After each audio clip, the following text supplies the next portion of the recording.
I knew this day was going to come, and it actually came a lot later than I thought it was going to be.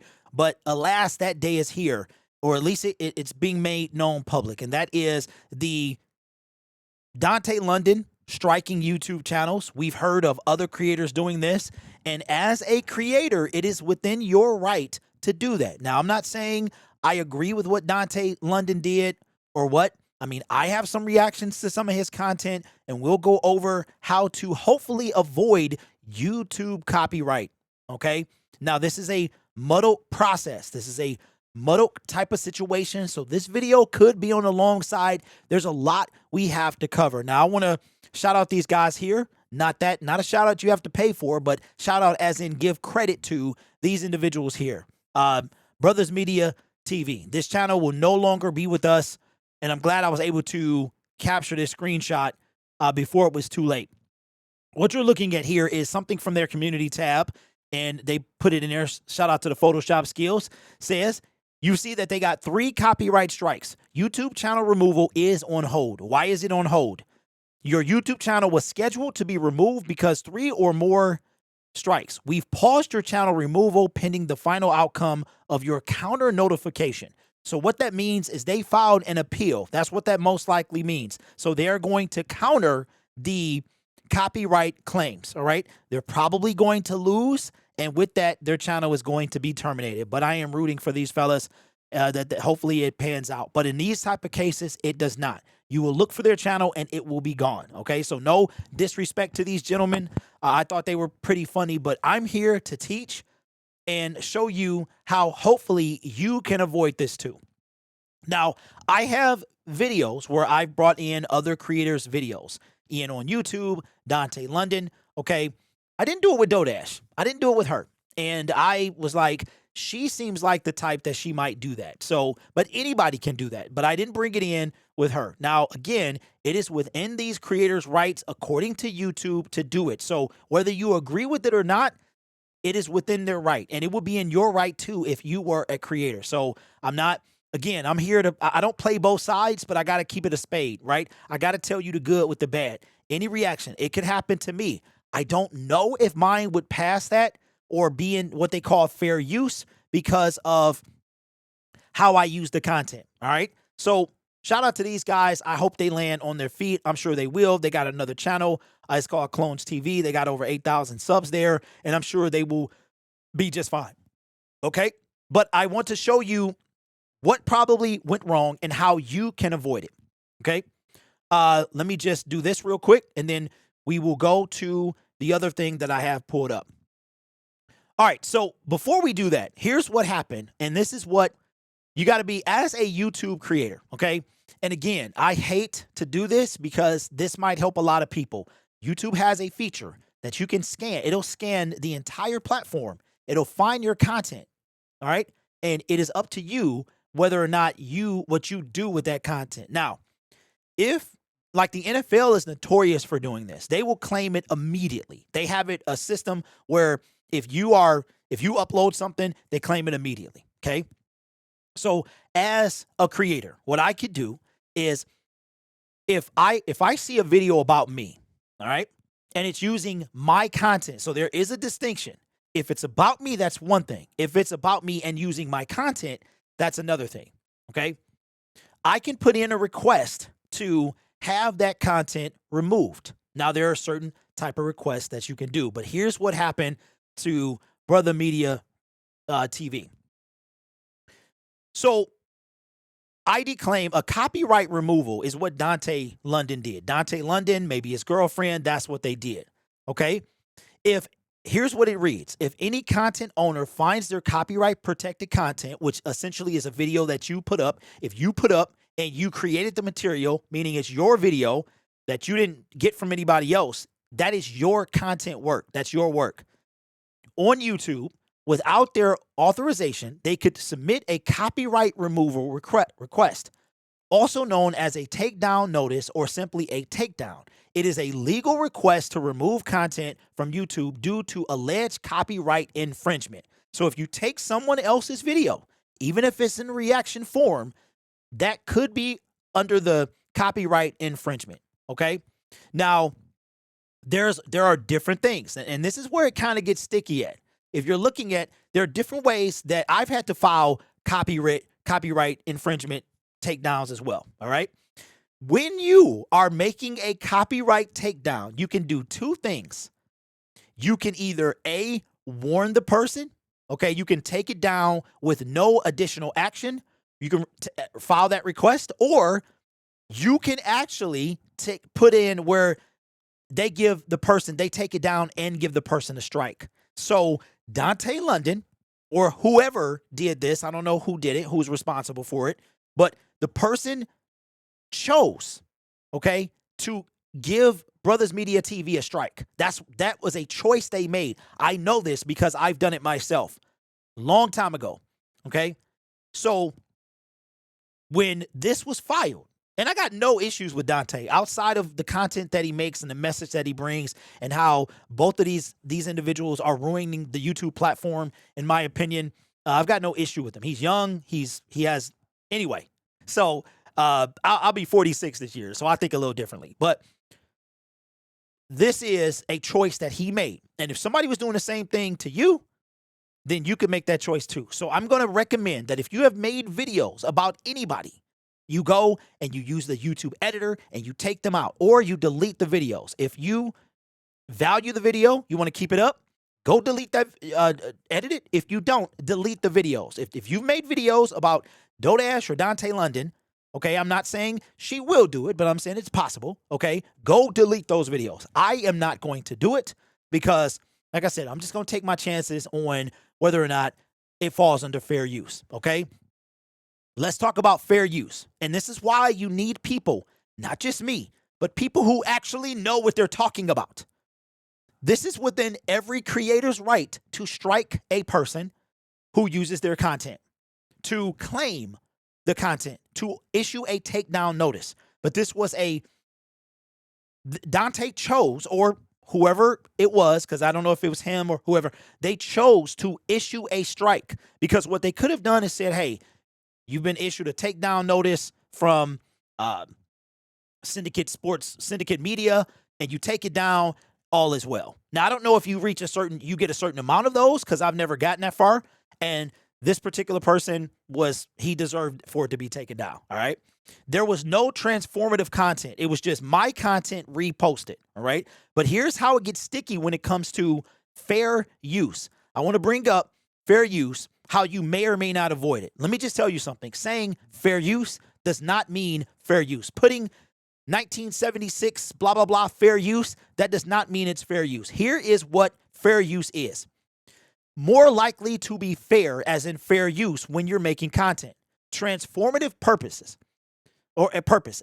Use of a work is transformative when it is used for a purpose different than the purpose for which the it was originally created. For example, using advertising images from the 1960s to discuss use of race in advertising is a transformative use because the advertisements were originally created to sell products. Using a work transformatively weighs in favor of fair use. It can also impact other sub-factors below. Here's another one. Educational purposes. Using a work for educational purposes weighs in favor of fair use. For example, using a diagram of a biological process to teach about that process is educational fair use. Similarly, using a cartoon as an example of an artistic technique you are teaching is an educational use. In contrast, using a cartoon for entertainment in a biology class is less likely to be educational use. All right. So let's lock in there. What does that mean? Again, fair use is very murky. You have to be very careful with it.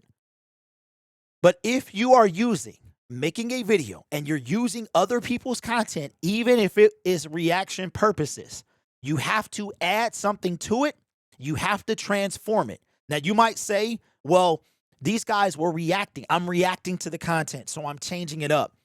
Not necessarily. If you let big chunks play, now it doesn't necessarily mean that a 7-second clip can't be copied, but if you're letting big chunks play, big chunks of content, let's say you're reacting to a 30-minute video and you let 7 minutes pass and you don't say anything, you don't stop it, you don't add to it, that is not fair use. If you transform it, okay, you ever heard of sampling? When an artist sample Kanye West, I know Kanye West is notorious. He's probably one of the best samplers out there. Almost everything you hear in today's music was sampled from somewhere. If you sample a song and you transform it enough, you don't have to get clearance from the original artist. However, if the similarities are too close, you will have to get permission from that artist to use that sample in your song. Okay? So if you are going to react to content from this day forward, one, you're taking a chance. So am I. If you're reacting to content, you're taking a chance. But how you can maybe have it fair use or fall under fair use is if it's transforming enough, like a sample, that you don't have to clear with the original artist, or educational purposes. You have to bring, and I don't know. So I'd be curious to know if my videos can get taken down. But so how can you avoid doing this? Well, the bottom line is to not play anybody's content. That's the bottom line. Okay. Second, audio is a good way to get around it. You can react to audio. They don't really do audio the same as other places do. YouTube, you can usually talk about some audio, but I would do your own research before, and I will link this article in the description or as the pinned comment. You can do your own research on that. But what you can do is you can use screenshots will do just fine. It is not, if you take screenshots and use them, okay, you will see people, for instance, movie companies, they love to claim. You ever seen a movie reaction channel and you ever see that it's still shots? They might let a small clip play and then they'll stop it. It'll be still shots, because still shots fall under fair use. Why? Because you have transformed that content from a motion picture to still pictures. You understand what I'm saying? Does that make sense? So again, I don't think that mine violate or I think that my content falls under fair use because I am, one, stopping it very often. I'm adding something to it. So why it might not be transformative, but it should be educational. All right. And we will see, I'm small. I don't bother nobody. My thing is, like I said, it doesn't matter. If he wanted to do it, then he could do it. He could try to do it. I don't know if YouTube would let him do it, but in my entire YouTube career, before I was full-time and after, I've never had a copyright strike or a warning. But keep in mind, and you can do the same thing. If somebody decides to react to my videos, I could do the same thing. And it tells you who pulled it down and all that stuff. All right. Now, I would say this, and again, I am not here to criticize anybody. I'm here to teach. Okay. If you get a copyright removal, okay, it usually will tell you the person's name. You have to be very careful with that. You don't want to put information out that's not yours to put out. That information is not public. So it'll say that, because when you fill out a copyright takedown notice, you have to put your name and address in the information.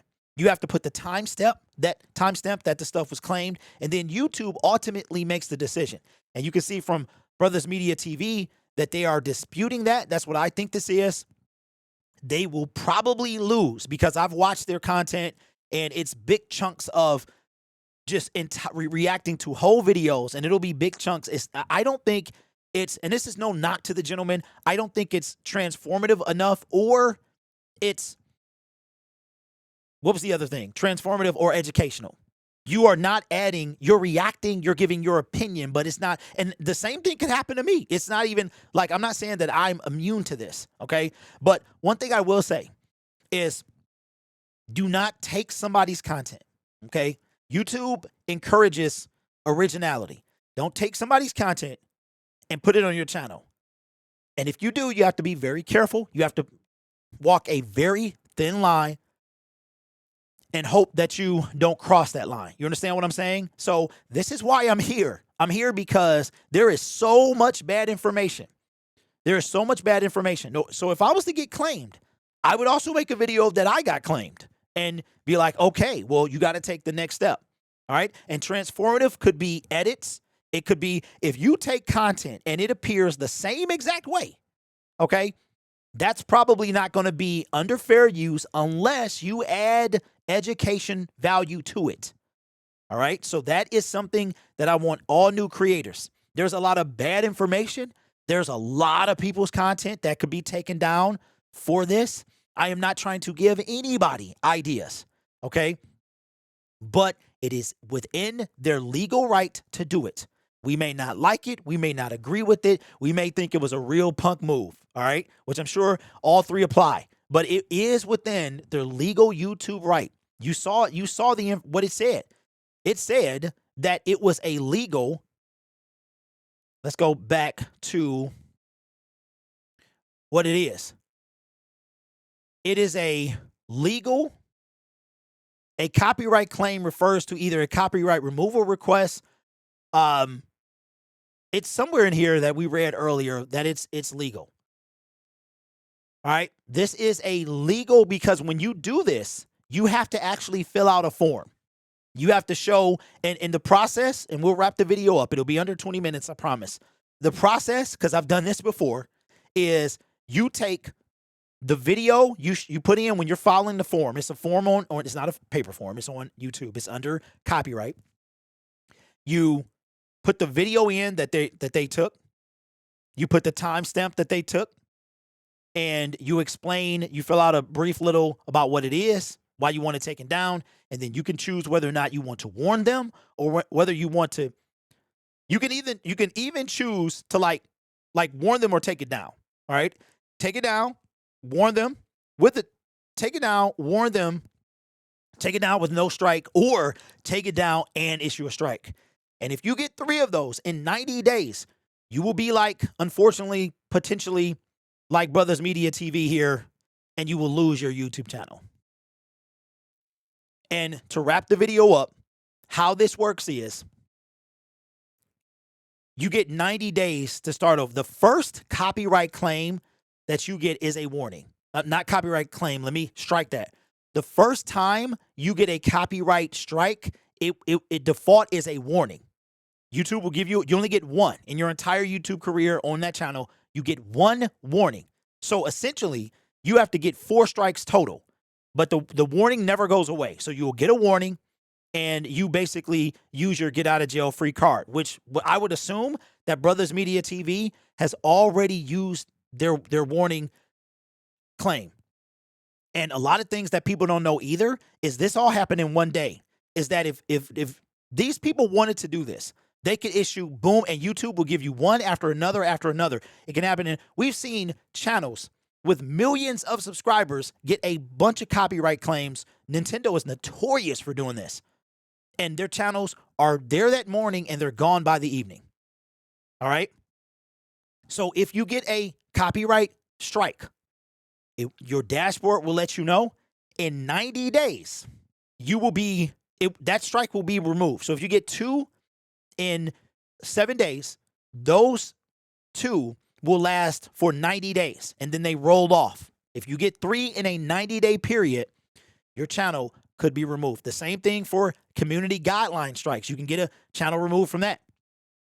And back in the day, it was only guideline strikes that community copyright. There was no community guidelines. Those are like 5 years old. It was only one way to get a strike, and that was a copyright strike. So, and also, the last thing that I'll say is, I don't know if YouTube changed this, but back in the day, if you got a strike, you could not go live for 90 days. What they've done now is, if you get 1 strike in 90 days, you can't go live, you can't make a video, you can't do any of that stuff for 7 days. If you get another strike, while that 1 strike is still on, you can't do anything for 14 days. And if you get 3 in a 90-day period, your channel could be terminated. So if you get 1 on day 1, and then you get another one on day 91, the one on day 1 has rolled off. So instead of 2, you have 1, but the 90 days start over. So just look at it like this. Every time you get a strike, the 90-day period starts over. Your job is not to get 3 in the 90-day period. I hope that helps you. I hope that these brothers, no pun intended, land on their feet, which I'm sure they will. And I hope you go scrub all your content if need be, because you do not want to end up in this situation. I'm going to take a risk because I think mine is educational, but we'll see. You guys are awesome, man. I will catch you in the next one, and I stayed under 20 minutes.